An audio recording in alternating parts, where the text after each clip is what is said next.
ပြောတာကြားဘူးကြမှာပါအချိန်ကကူစားသွားမှာပါတဲ့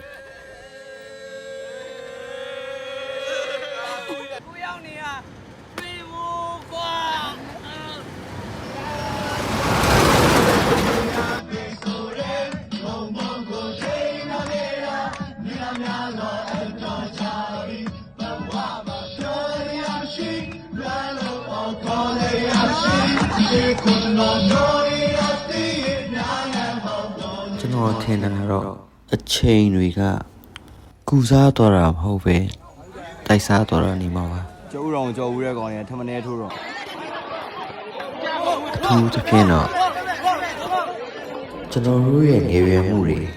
မင်းပြောတဲ့ချစ်ဆိုတာဘဝတည်းကဒိဋ္ဌိပန်းတစ်ခုပဲရောဘဝတည်းကဒိဋ္ဌိပန်းတစ်ခုပဲ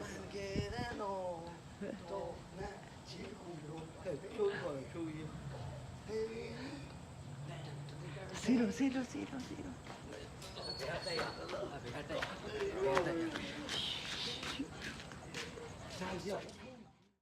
မြေကြီးကြ